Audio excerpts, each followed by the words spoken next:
नमस्कार बच्चों, कैसे हैं भाई आप सब। उम्मीद करता हूं कि आप सब अच्छे से होंगे, स्वस्थ होंगे, मस्त होंगे और अपनी अपनी स्टडीज़ में व्यस्त होंगे।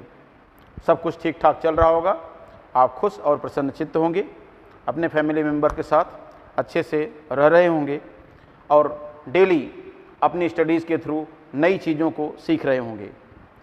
इसी श्रृंखला में मैं संतोष पांडे CLC सीकर से आपका स्वागत करता हूं आज के इस वीडियो लेक्चर में।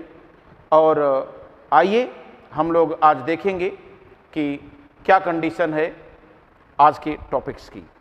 तो लास्ट क्लास में हम लोग डिस्कस कर रहे थे प्लाज्मोडियम की लाइफ साइकिल को और हमने RBC साइकिल को कंप्लीट किया था, या यूँ कहिए कि ह्यूमन बॉडी में प्लाज्मोडियम के एसेक्सुअल रिप्रोडक्शन को कवर किया था। और हमने देखा था कि इसका मल्टीप्लिकेशन पहले ह्यूमन की लिवर सेल में होता है और उसके बाद लिवर सेल में और RBC में दोनों जगह कंटिन्यू करता है।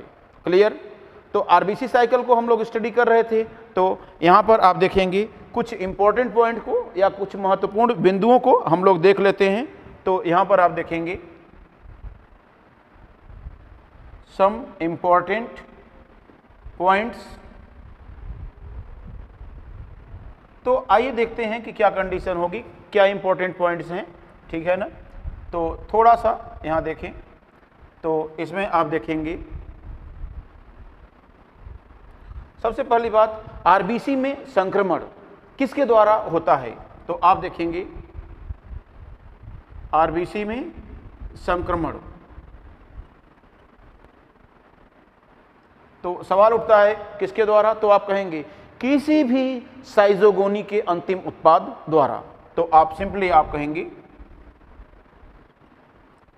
किसी भी साइजोगोनी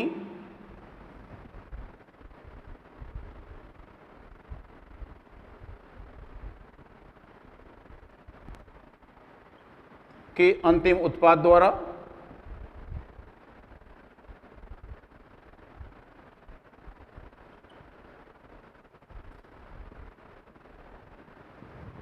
इस तरह से होगा। और इसके बाद में यहां पर आप देखेंगे क्या कहानी होगी। दूसरी कंडीशन हम लोग देखें,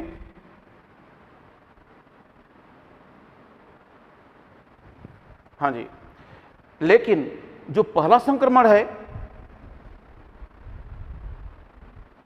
परंतु RBC में प्रथम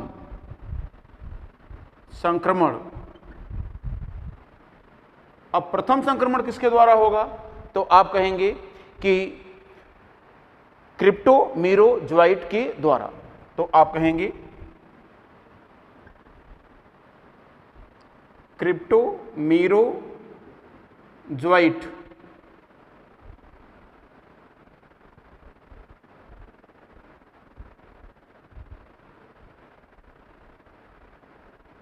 द्वारा। तो ये कहानी होगी।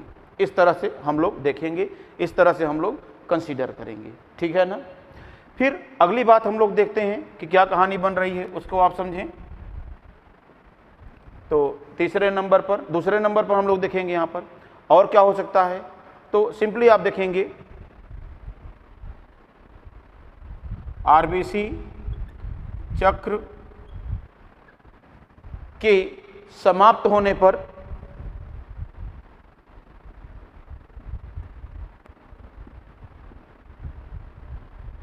या हम इसको ऐसे कह सकते हैं कि ध्यान दें 3 से 4, ध्यान दीजिए 3 से 4 RBC चक्र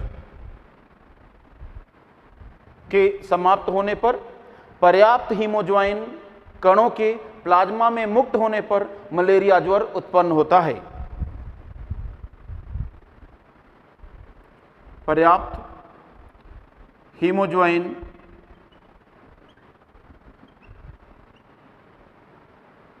कणों के प्लाज्मा में मुक्त होने पर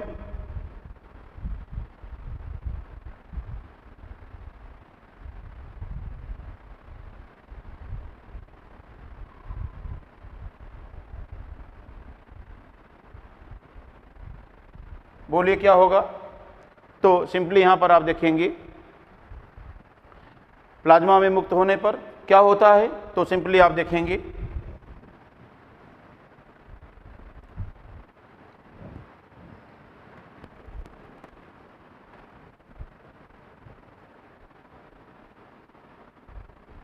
मलेरिया ज्वर होता है। ये कहानी हो गई।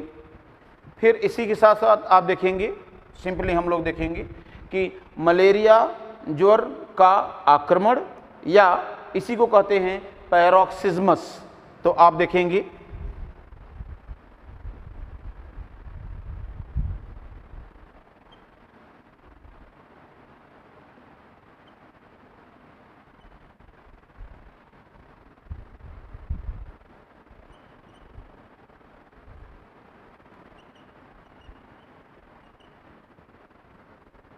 अटैक ऑफ मलेरिया या इसी को नाम देते हैं पैरोक्सिज्मस।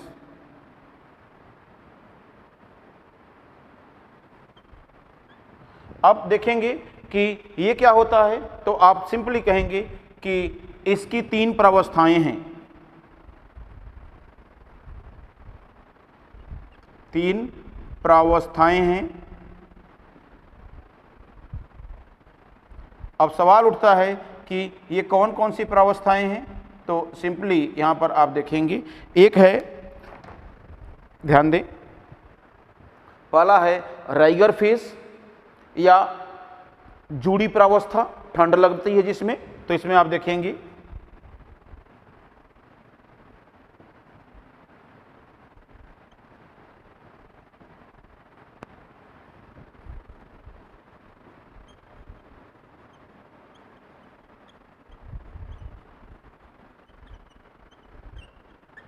तो सिंपली इसमें देखेंगे कि क्या होता है।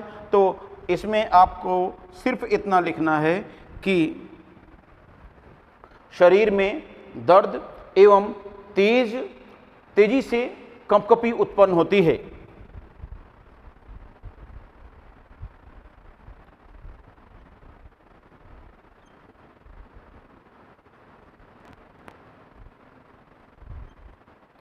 ध्यान दें, तेज कंपकपी व शरीर में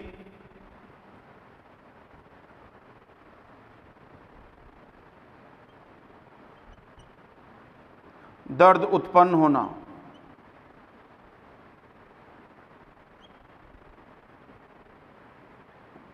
ये हो जाएगा। फिर इसके बाद में दूसरी प्रावस्था क्या है, आप देखेंगे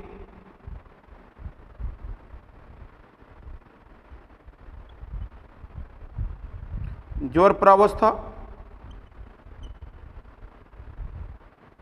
और इसे आप कहेंगे फेब्राइल या हॉट फेज। अब फेब्राइल या हॉट फेज की अगर हम बात करते हैं तो सिंपली इसमें हम लोग देख पाएंगे कि क्या कहानी बन रही है, उसको आप देखें। यहां पर आप कहेंगे, देखिएगा,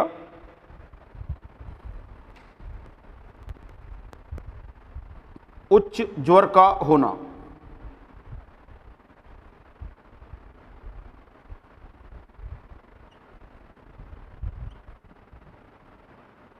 और तीसरी जो प्रावस्था है ये है स्वेदन प्रावस्था। क्या? स्वेदन प्रावस्था की अगर हम लोग बात करते हैं तो इसे कहते हैं डेफर्वेसेंट या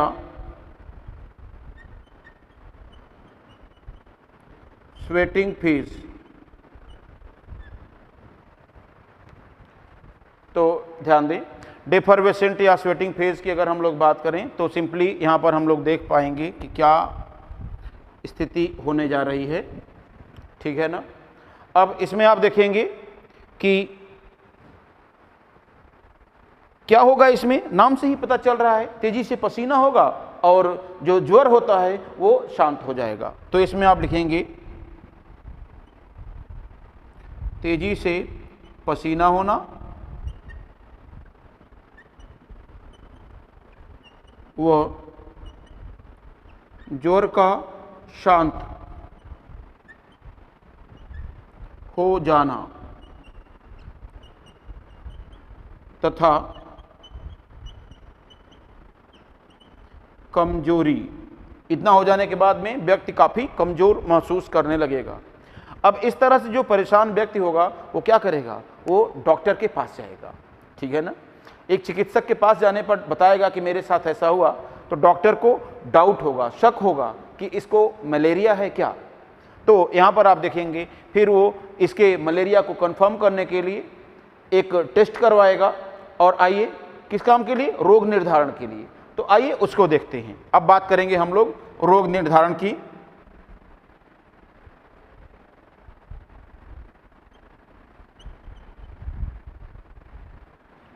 रोग निर्धारण या इसे हम लोग कहेंगे डायग्नोसिस।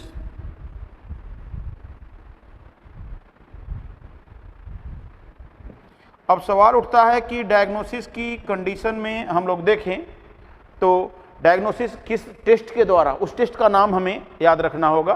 तो उस टेस्ट के नाम को याद रखने की जहाँ तक बात है तो सिंपली आप देखेंगे इसके लिए कहना होगा MP अर्थात मलेरियल पैरासाइट टेस्ट, या एक और नाम होता है इसका, ध्यान दें, या इसी को कहते हैं GBP अर्थात gross blood picture, gross blood picture test.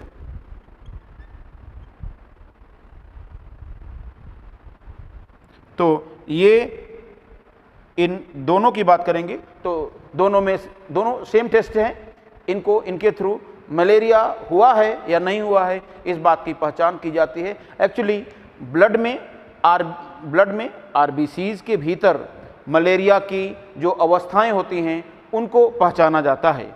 अर्थात हम कहेंगे RBC में परजीवी की प्रावस्थाओं का सूक्ष्मदर्शी अवलोकन,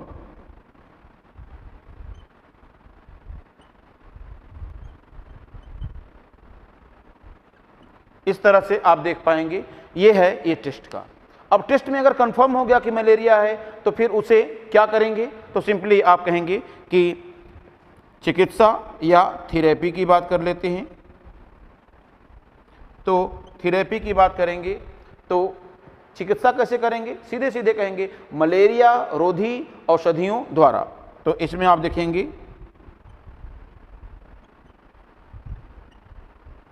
मलेरिया रोधी औषधियों द्वारा। अब आप देखेंगे जैसे एक बहुत फेमस मेडिसिन है, शायद आप लोग भी नाम जानते होंगे, क्या, क्लोरोक्विन। यहां पर ध्यान दें,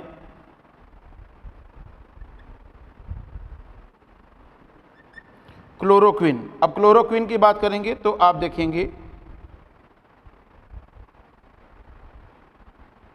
सिंकोना वृक्ष की छाल से प्राप्त, अर्थात सिंकोना ट्री की जो बार्क होती है उस बार्क से इसको निकाला जाता है। तो इस तरह से आप देख पाएंगे।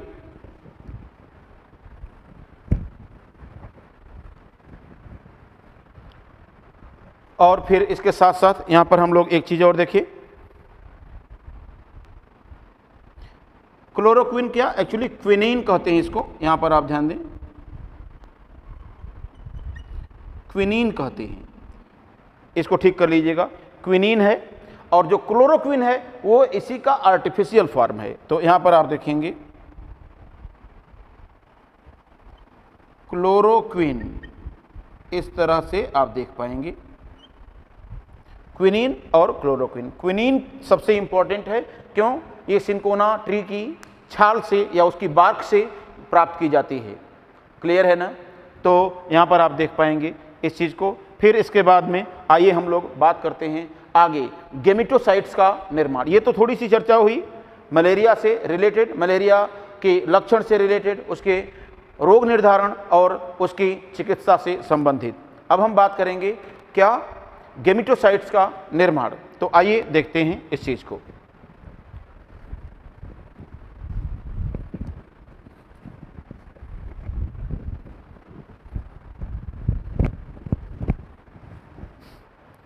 हाँ जी, हम यहाँ पर बात करने जा रहे हैं कि मानव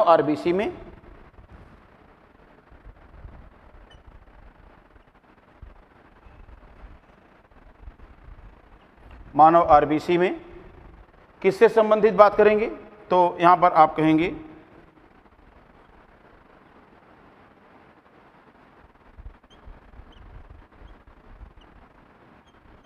गेमिटोसाइट्स अर्थात युग्मक निर्मात्री कोशिकाओं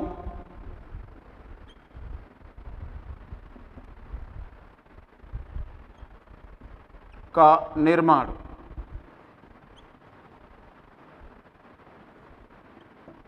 ध्यान दें, युग्मक निर्मात्री कोशिकाओं का निर्माण। और यहां पर आप कहेंगे जो मादा एनोफिलीज के लिए संक्रामक हैं,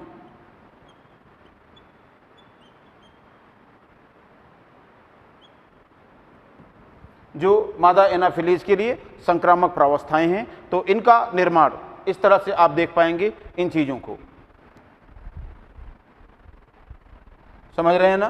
तो ये कहानी आपके साथ हो जाएगी, ये कहानी आप इस तरह से देख सकते हैं। फिर यहां पर हम लोग देखेंगे कि कैसे निर्माण होता है। तो सिंपली आप कहेंगे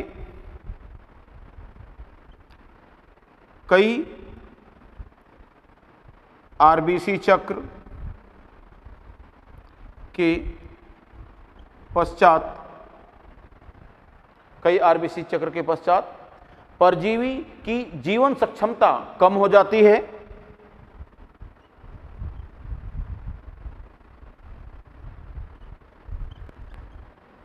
जीवन सक्षमता कम हो जाती है,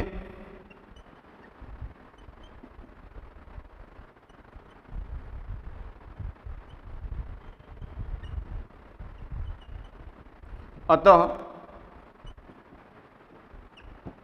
जी हाँ, ध्यान देंगे, अतः आरबीसी चक्र को पूरा कर पाने में यह अक्षम हो जाते हैं,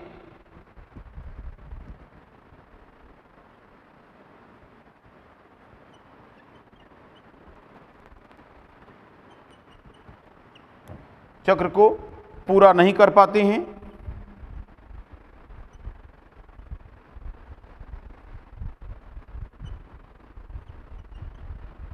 तथा गेमिटोसाइट में बदल जाते हैं।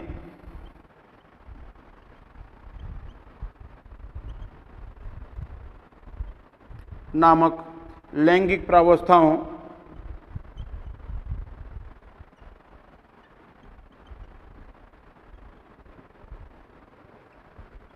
में बदल जाते हैं, जो अब ये क्या है? तो मादा मच्छर के लिए संक्रामक प्रावस्थाएं हैं।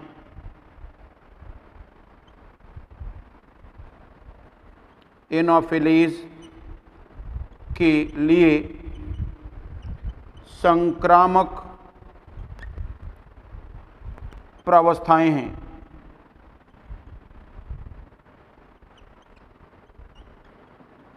इस तरह से आप बात कर पाएंगे। क्लियर है ना? तो ये स्टोरी है, ये कहानी है।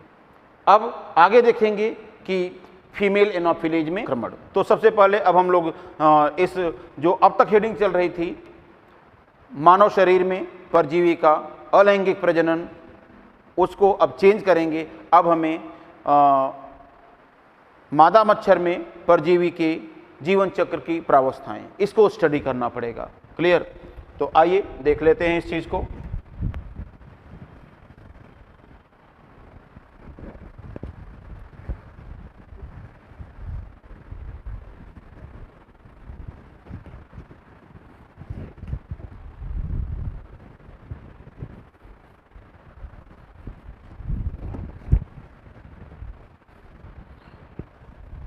हाँ जी, हमें देखना होगा कुछ इस तरह से।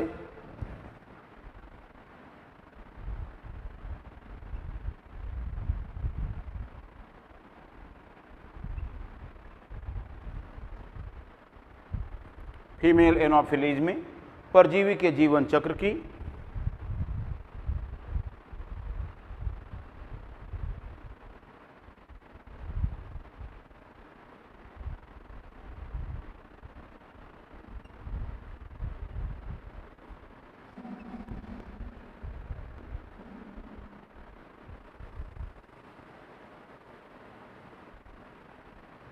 प्रावस्थाएं।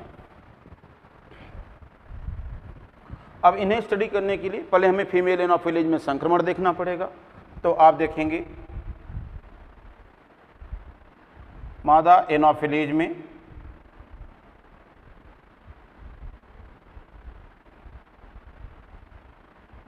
संक्रमण।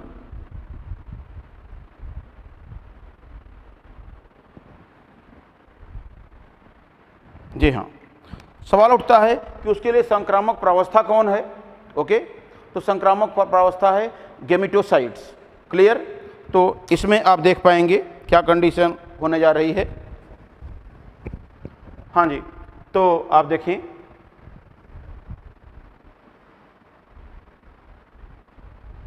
इसके लिए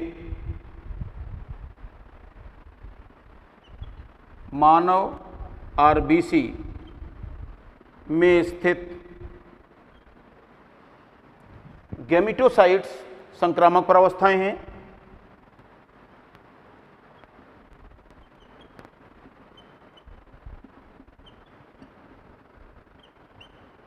संक्रामक प्रावस्थाएं हैं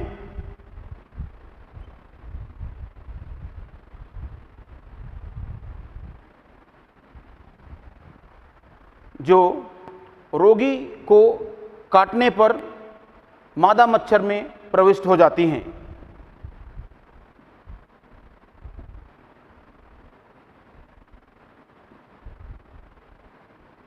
रोगी को काटने या मच्छर द्वारा काटने पर कर लें,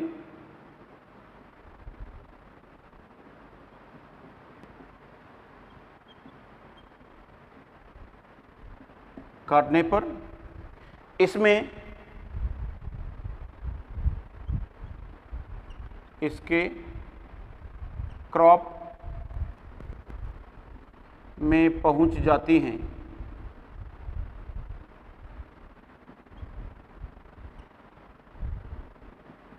ये कहानी हो गई, समझ रहे हैं ना? एक चीज़ यहाँ पर हमको देखना पड़ेगा कि अब क्रॉप में ये पहुंच गई, ठीक है ना, तथा आगे युग्मकों का निर्माण करती हैं।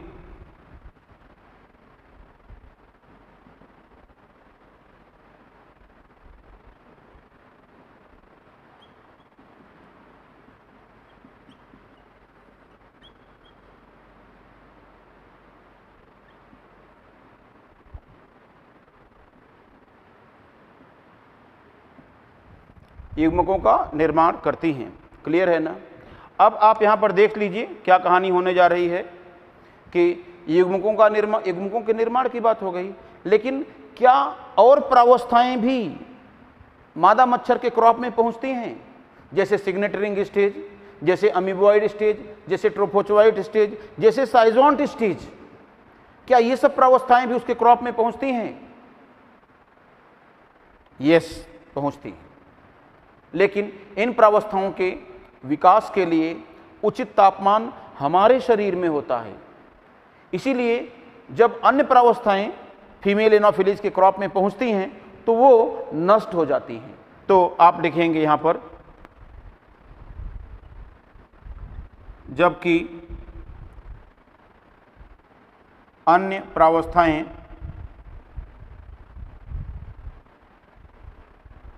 आप ध्यान दीजिए, जबकि अन्य प्रावस्थाएं क्या करती हैं, तो आप कहेंगे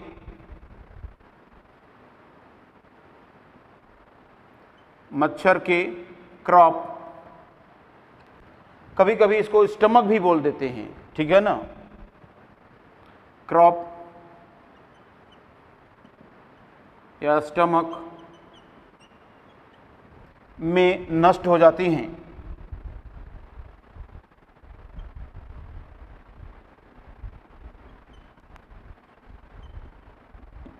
ये कहानी है।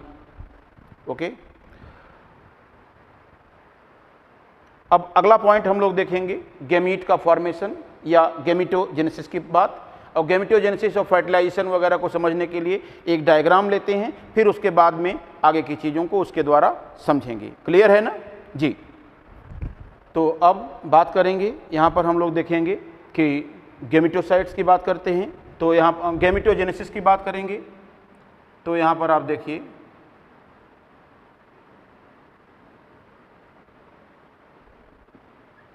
सबसे पहला सवाल है कि गैमीट्स का निर्माण कहाँ पर होता है? तो आप कहेंगे in crop of female anopheles. तो इसमें आप लिखेंगे कि सीधे सीधे मादा एनोफिलीज की क्रॉप में। कैसे होगा ये? तो इसके लिए सिंपली यहां पर आप देखिए, जैसे आप देखिए, एक तो है यहां पर माइक्रोगैमेटोसाइट,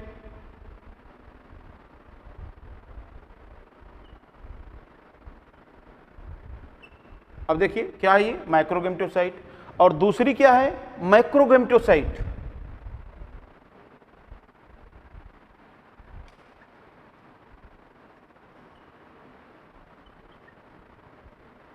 अब आपको देखना होगा कि माइक्रोगैमेटोसाइट आगे चल करके इसमें फ्लैजिला जैसे 6 to 8 आउटग्रोथ निकलते हैं, 6 से 8 फ्लैजिला के जैसे उभार निकलते हैं।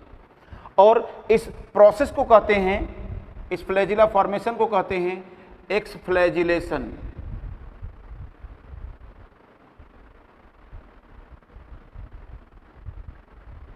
इस तरह से। और यहां पर इसका जो न्यूक्लियस डिवाइड होकर 6 से 8 न्यूक्लियाई बना रहा है, उन 6 से 8 न्यूक्लियाई के बनने की जो प्रक्रिया है माइटोसिस है। क्या है ये? तो यहां पर आप दिखाएंगे किसको? माइटोसिस। एक बड़ा सवाल है, आपके मन में आएगा कि सर युग्मक का निर्माण मेयोसिस के द्वारा होता है। सही है, लेकिन यह केवल द्विगुणित जीवधारियों के लिए सही है, डिप्लॉयड ऑर्गेनिजम्स में ऐसा होता है। जबकि मैं आपको बताऊं कि इस पैरासाइट की, प्लाज्मोडियम की मैक्सिमम प्रावस्थाएं, विभिन्न प्रावस्थाएं हैप्लॉइड नेचर की, अगुणित नेचर की होती हैं। इसीलिए ये जो गैमेटोसाइट है, माइक्रोगैमेटोसाइट और मैक्रोगैमेटोसाइट, ये दोनों ही एन होती हैं, अर्थात गुणसूत्रों का सिंगल सेट इनमें पाया जाता है, इसीलिए एन होती हैं, अर्थात हैप्लॉइड होती हैं। तो हैप्लॉइड से हैप्लॉइड गैमीट बनने के लिए क्या चाहिए? माइटोसिस चाहिए। तो माइटोसिस के द्वारा इनमें डिवीजन होता है, 6 से 8 केंद्रक बन जाएंगे, और जब उभार बनेंगे एक्सफ्लैजिलेशन के द्वारा तो सभी उभारों में एक एक केंद्रक चला जाएगा, और इस तरह से 6 से 8 शुक्राणुओं का निर्माण हो जाएगा। अर्थात अब देखिए, इसको मैंने क्या लिखा, यहां से एक उभार निकल आया तो इसको मैंने लिख दिया क्या? स्पर्म। अब ये कितने? तो आप कहेंगे 6 to 8। अब ये जो ओवम है, ओवम, ध्यान दें, मैक्रोगैमेटोसाइट है, ये मैक्रोगैमेटोसाइट डायरेक्ट डेवलप कर जाती है किसमें, ये डेवलप कर जाती है देखिए ओवम में। जी हाँ, ये डेवलप कर गई ओवम में, और ओवम और स्पर्म आपस में मिलेंगे और यहीं क्रॉप के भीतर आप देखिए ये स्ट्रक्चर क्या है, ये स्ट्रक्चर है क्रॉप, देख रहे हैं ना। तो क्रॉप के भीतर ही ओवम और स्पर्म का फ्यूजन हो जाएगा, ये ओवम और ये स्पर्म, और यहां पर ये बन गया क्या, जाइगोट, अर्थात युग्मनज या जाइगोट बन गया। और ये जाइगोट कैसा होगा जी, ये होगा 2n, हाँ जी, ये होगा डिप्लॉइड। और डिप्लॉइड जाइगोट शीघ्र ही, जल्द ही लंबा होकर के रेंगने लगता है, चलने लगता है, और जब ये रेंगने लगेगा तब इसको कहा जाता है, आप ध्यान दें, तब इसको कहा जाता है ऊकाइनीट, अर्थात इसे कहते हैं मोटाइल जाइगोट।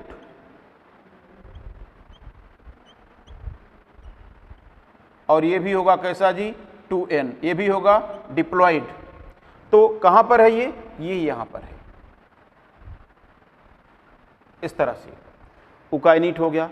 अब उकाइनीट क्रॉप की दीवार के अंदर आता है और क्रॉप की दीवार के भीतर ये सिस्ट के रूप में डेवलप करता है, सिस्ट बन जाता है, पुटिकानुमा रचना बन जाता है, और इसे कहते हैं, आप ध्यान दें, इसे कहते हैं oocyst, अर्थात ये भी हो जाएगा क्या, 2n स्ट्रक्चर। और अब इसके केंद्रक में जो डिवीजन होगा, आप ध्यान दें, ये होगा मियोसिस। अब मियोसिस हो जाने से ये जो 4 केंद्रक यहां दिख रहे हैं, ये 4 केंद्रक कैसे होंगे, द्विगुणित होंगे या अगुणित होंगे, तो आप कहेंगे मियोसिस के द्वारा 4 बन रहे हैं तो हैप्लॉइड होंगे, अर्थात अगुणित होंगे। तो यहां पर आप देखेंगे ये हो जाएंगे क्या, इसको आप देखिए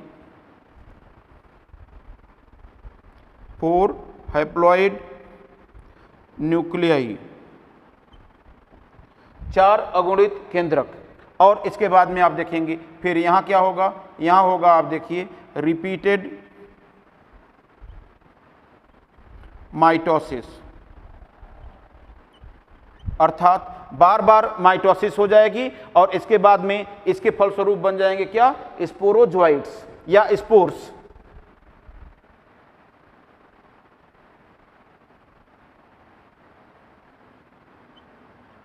स्पोर्स और स्पोरोजोइट्स, और ये स्पोरोजोइट्स चले जाएंगे कहां पर, ये चले जाएंगे, आप ध्यान दीजिए, सैलिवरी ग्लैंड में।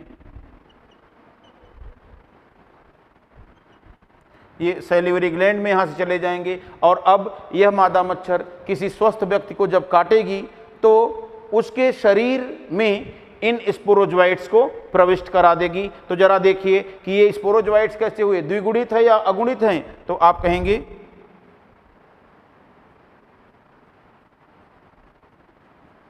अगुणित या हैप्लॉइड या n, इस तरह से हम लोग यहाँ पर देख पाएंगे। और इसके बाद में यहाँ पर एक चीज़ और देखिए कि ये रचनाएं किस तरह से हैं, कैसी हैं, तो ये क्या करती हैं, तो आप कहेंगे मानव के लिए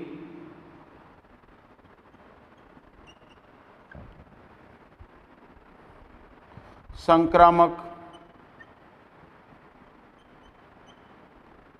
प्रावस्थाएं,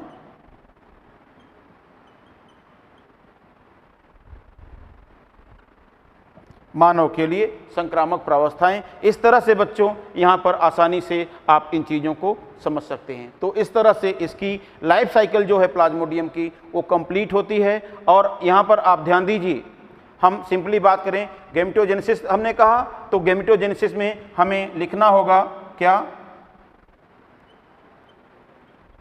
माइक्रोगैमेटोसाइट। तो माइक्रोगैमेटोसाइट से क्या बनना है, तो आप कहेंगे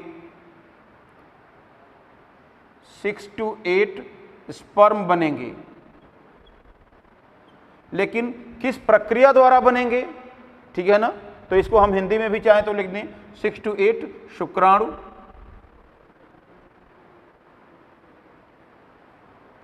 और कैसे ये बनेंगे, तो आप कहेंगे बाय माइटोसिस एंड एक्सफ्लैजिलेशन, इसके द्वारा बनेंगी। अब सवाल उठता है कि मैक्रोगेमेटोसाइट की बात करें तो ये देखिए, एक तो ये हैप्लॉइड हो जाएंगी, और दूसरा आप देखेंगे मैक्रोगेमेटोसाइट्स, इनकी चर्चा कर लें बच्चों, तो ये भी कैसी हैं, हैप्लॉइड हैं। ये डेवलप कर जाएंगी डायरेक्टली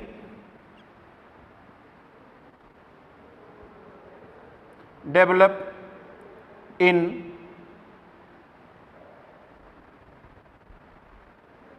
वन ओवम, एक ओवम में डेवलप कर जाएंगी इस तरह से। अब आगे की बात कर लेते हैं हम लोग कि गैमेटोजेनेसिस के बाद अगला पॉइंट क्या आएगा, तो गैमेटोजेनेसिस के बाद में अगला पॉइंट आएगा, आप देखिए निषेचन। कहां होता है, तो आप सीधे कहेंगे मादा मच्छर के, मादा एनोफिलीज के क्रॉप में, जिससे द्विगुणित जाइगोट बनता है।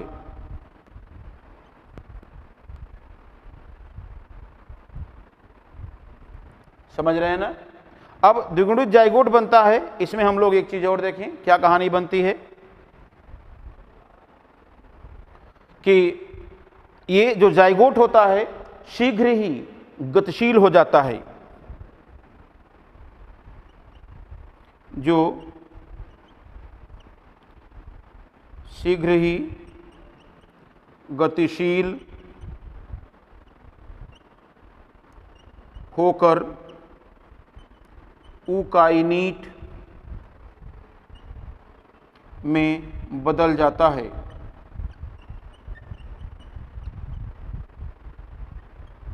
यूकाइनिट में बदल गया। अब इसके बाद में आप देखिए क्या करना है, तो जब ये यूकाइनिट में बदल गया तो अब ये क्या करेगा, जो क्रॉप की दीवार में जाकर ऊसिस्ट में बदल जाता है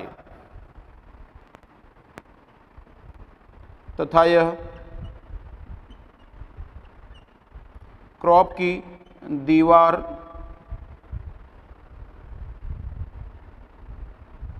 में जाकर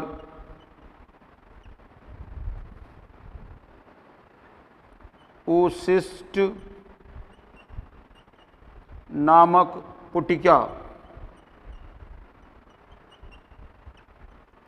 में बदल जाता है। अब सवाल उठता है कि जो डिप्लॉइड स्टेज हैं इसके जीवन चक्र की, प्लाज्मोडियम के जीवन में जो द्विगुणित प्रावस्थाएं हैं वो कौन कौन सी हो गई, एक तो जाइगोट हो गया, दूसरा यूकाइनिट हो गया, और तीसरा oocyst हो जाएगा। तो इसमें आप देखेंगे अतः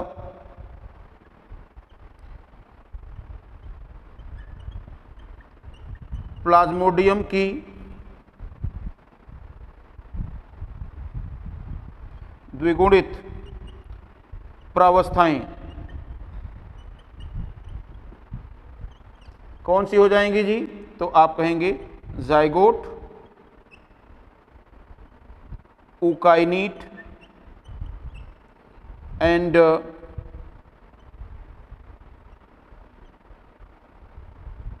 oocyst, ये हो जाएंगी। इस तरह से आप देखेंगे, ये इन चीज़ों को आप समझ सकते हैं। क्लियर है ना। अब आगे की बात करते हैं, तो आगे हम लोग देखें और क्या क्या चीज़ें हो जाएंगी, ठीक है ना।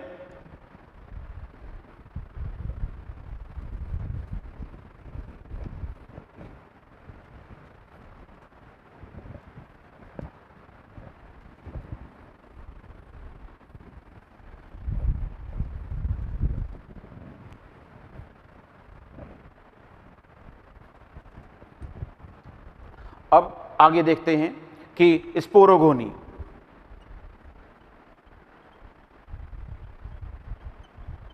और आप ध्यान दें स्पोरोगोनी क्या है, यह मच्छर के शरीर में परजीवी का अलैंगिक गुणन की प्रक्रिया है। तो यहां पर आप लिखेंगे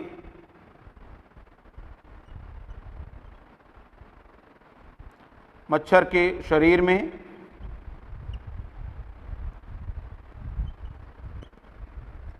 परजीवी के अलैंगिक गुणन की प्रक्रिया।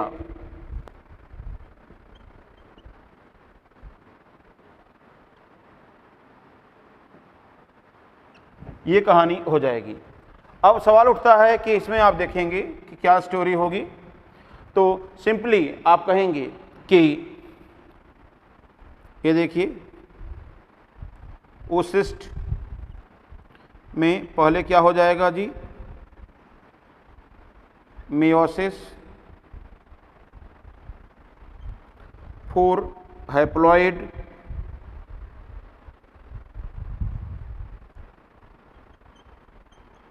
न्यूक्लियाई, और इससे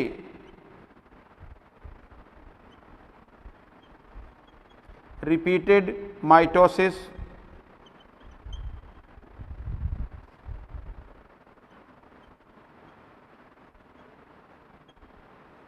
लगभग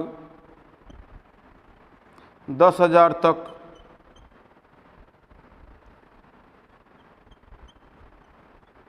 अगुणित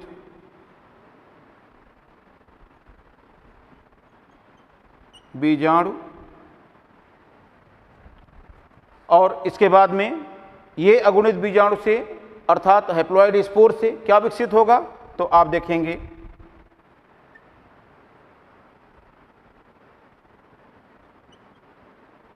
विकसित हो जाते हैं किसमें, तो आप कहेंगे स्पोरोजोइट।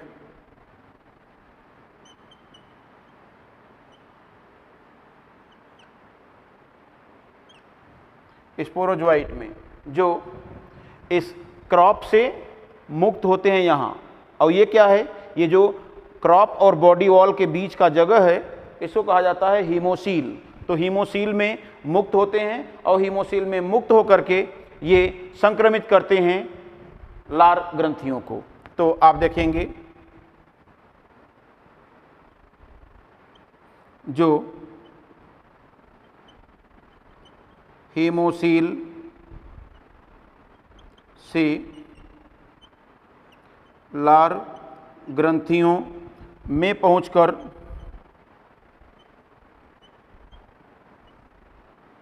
पहुंच जाते हैं तथा और ये लार ग्रंथियों में पहुंचने के बाद में क्या कर पाएंगे, लार ग्रंथियों में पहुंचने के बाद में मनुष्य को संक्रमित करेंगे।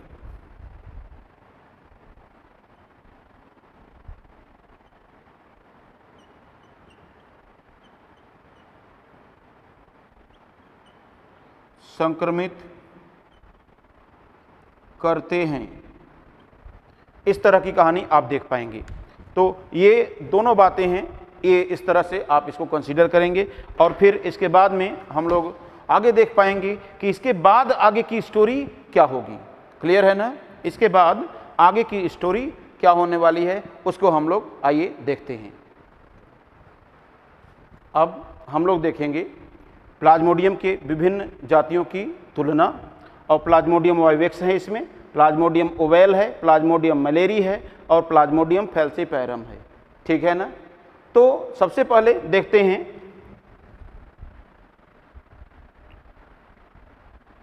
उत्पन्न किया जाने वाला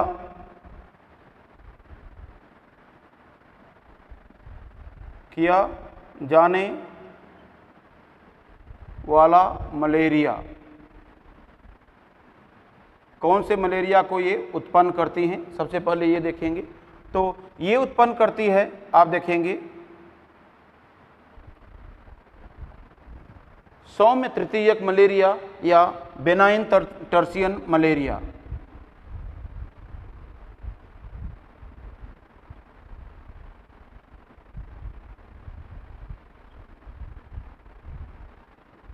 बेनाइन टर्शियन मलेरिया या सौम्य तृतीयक मलेरिया, हिंदी में बोल रहा हूं, आप लिख लीजिएगा, सौम्य तृतीयक मलेरिया। और ये करता है, आप देखेंगे, मिल्ड टर्शियन मलेरिया। अब माइल्ड टर्शियन मलेरिया का मतलब होता है हल्का तृतीयक मलेरिया, और ये करता है, आप देखेंगे,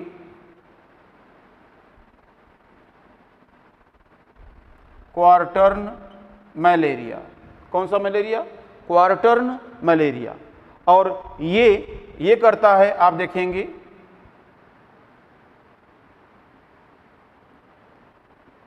मैलिग्नेंट मलेरिया।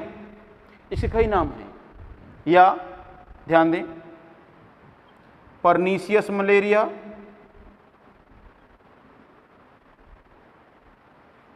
अब परनीसियस का अर्थ होता है घातक, मलेरिया, या इसी को कहते हैं सेरिब्रल मलेरिया,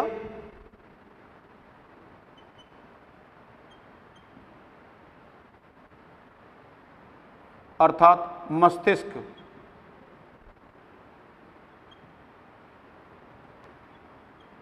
मलेरिया।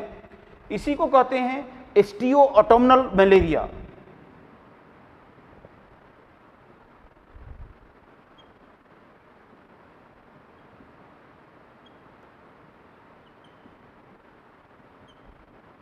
ऑटोमनल मलेरिया, या इसी का एक और नाम है, यहां पर आप देखेंगे, मैलिग्नेंट मलेरिया हमने लिख लिया है, परनीसियस मलेरिया, फैल्सीपैरम मलेरिया भी इसको कहते हैं, समझ रहे हैं ना, और इसी को कहते हैं ब्लैक वाटर फीवर।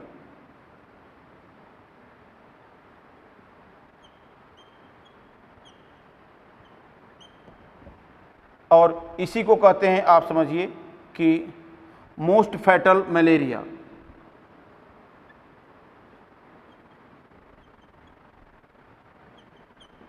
सबसे फैटल, सबसे जानलेवा जो मलेरिया होता है वो यही होता है। ये तो हो गया हम लोगों के सामने एक पॉइंट। अब इसके बाद में हम लोग दूसरा पॉइंट देखेंगे। तो सबसे देखेंगे प्री पेशेंट पीरियड। अब प्री पेशेंट पीरियड क्या होता है? तो सिंपली आप कहेंगे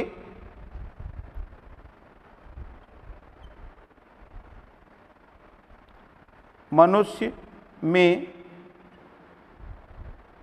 संक्रमण व परजीवी के आरबीसी में पहुंचने के बीच का समय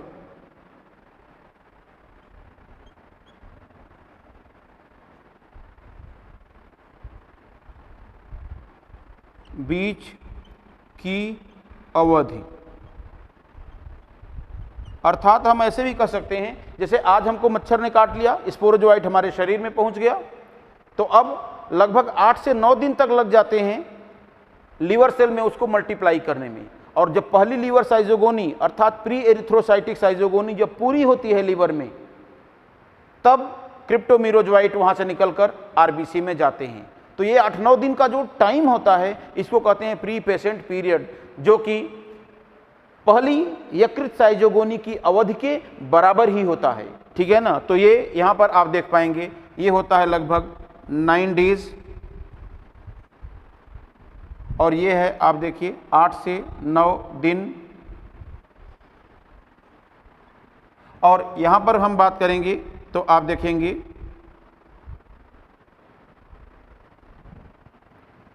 12 to 15 डेज, और इसमें सबसे कम होता है 5 to 9 डेज। अर्थात अगर ये क्वेश्चन पूछा जाए कि संक्रमण के बाद कौन सी जाति है जो कि सबसे पहले आरबीसी को, सबसे कम अवधि में आरबीसी को संक्रमित कर देती है, तो आप कहेंगे प्लाज्मोडियम फैल्सीपैरम है, जो कि संक्रमण के पश्चात केवल 5 से 9 दिन के भीतर ही संक्रमित कर देती है, जबकि इनमें 9 दिन से 8 दिन से पहले ये संक्रमण आरबीसी तक नहीं पहुंचता। अब इसके बाद में यहां पर हम लोग देखेंगे आरबीसी चक्र की अवधि।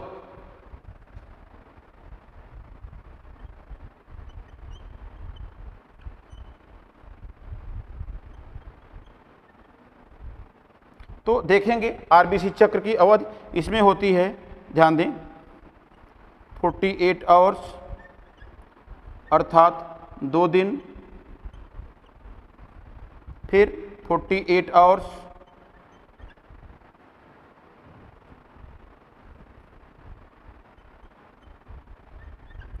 अड़तालीस घंटे अर्थात 2 दिन, फिर यहां पर आप देखेंगे 72 आवर्स,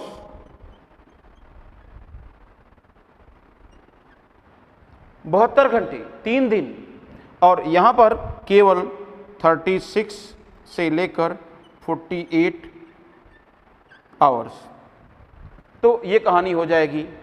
अब सवाल उठता है कि यहां पर आप देखेंगे, ध्यान दें, उष्मायन काल,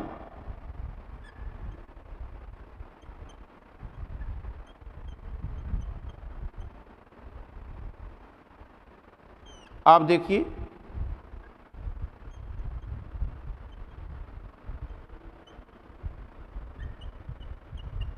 इंक्यूबेशन पीरियड। तो सवाल उठता है कि उष्मायन काल होता क्या है, तो सिंपली यहां पर लिखेंगे संक्रमण से रोगीय लक्षण उत्पन्न होने के बीच की अवधि। तो यहां पर आप देखेंगे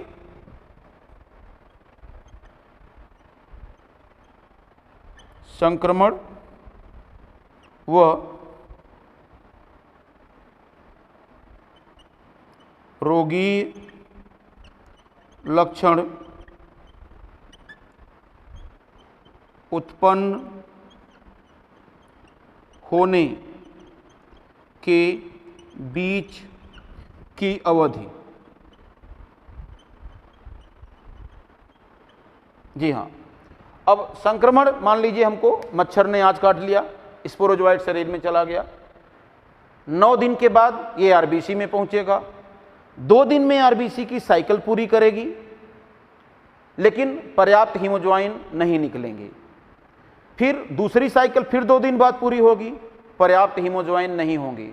फिर तीसरी बार जब आरबीसी साइकिल पूरी होगी तब पर्याप्त हीमोज्वाइन हो जाएंगे और वह रोग का लक्षण अर्थात मलेरिया ज्वर के लक्षण उत्पन्न कर देंगे। अर्थात इस अवधि में प्री हिपेटोसाइटिक साइजोगोनी की अवधि में 3 बार हमें ये अवधि कम से कम जोड़नी होगी, तब ये अवधि मिल पाएगी। अर्थात यहाँ पर इसमें 6 जोड़ेंगे तो आप देखेंगे ये लगभग 15 डे आ जाएगा, ये भी 14 से 15 डे आ जाएगा। लेकिन यहाँ पर अगर हम जोड़ेंगे 12 में अगर हम जोड़ते हैं 9 दिन, तो आप समझिए लगभग 19 दिन के 21 दिन के आसपास आएगा, और 15 में अगर जोड़ते हैं 9 दिन तो ये 24 दिन आ जाएगा। तो इसमें आप जनरली लिखते हैं इसको 18 से 24 दिन का ड्यूरेशन देखते हैं। और फिर यहाँ पर हम लोग देखेंगे कि यहाँ पर क्या आएगा, तो यहाँ पर आप देखेंगे 9 to 12 डेज इसके केस में ये आएगा। तो आप समझ सकते हैं कि सबसे जल्दी मलेरिया का सिम्टम भी इसी के केस में अपीयर करता है। क्लियर। अब इसी के साथ साथ हम लोग देखें कि आरबीसी के साइटोप्लाज्म में दिखाई देने वाली कणिकाएं, एक पॉइंट और है लास्ट, इसको हम लोग देखेंगे। यहां पर देखेंगे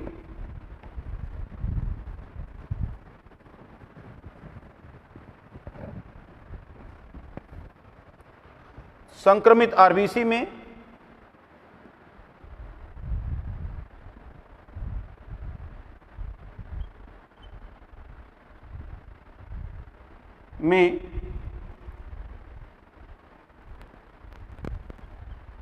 दिखने वाली कणिकाएं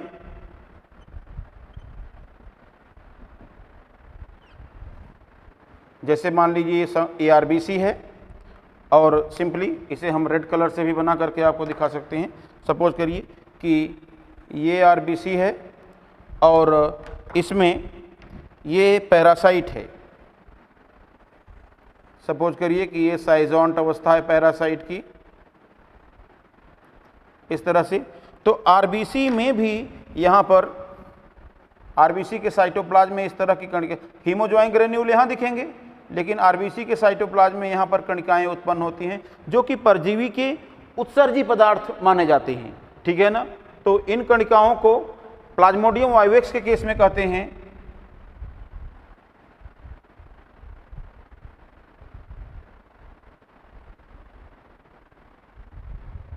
सुफनर्स डॉट्स,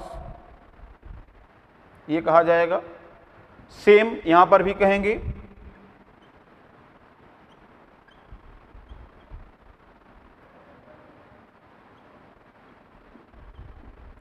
इस तरह से।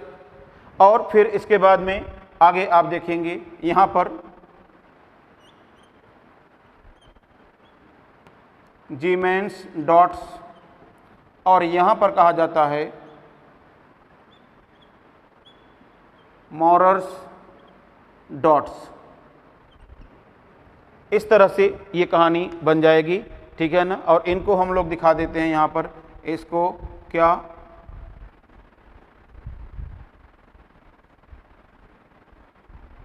सुफनर्स डॉट्स, इस तरह से हम लोग दिखा देते हैं। तो ये अलग अलग कणिकाओं के अलग अलग नाम यहाँ पर देखे जाते हैं। और अब अंत में एक और लास्ट पॉइंट हम लोग देख लेंगे, क्या, मलेरिया डे।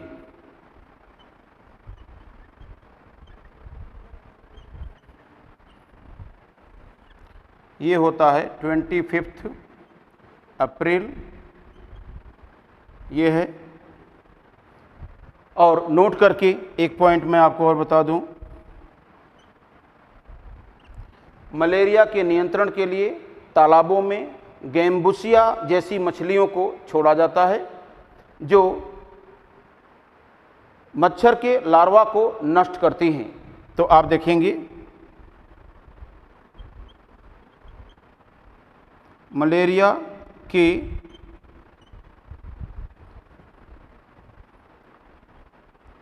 रोकथाम के लिए तालाबों में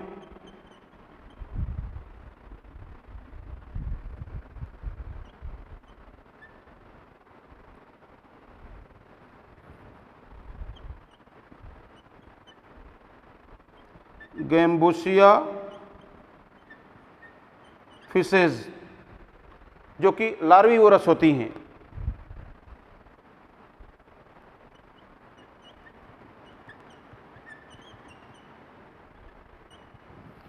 को छोड़ा जाता है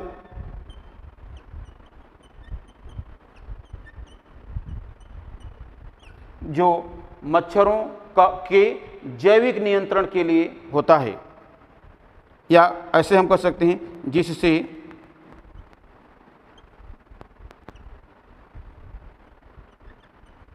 मच्छरों का जैविक नियंत्रण किया जाता है।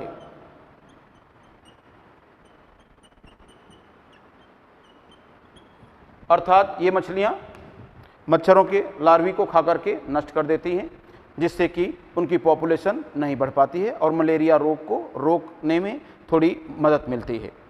तो आज की कहानी बच्चों बस यहीं तक, ठीक है। और मिलते हैं आपसे अगली क्लास में आगे एक नए टॉपिक के साथ। ओके, तब तक के लिए वही पुराना डायलॉग, जय हिंद, जय CLC।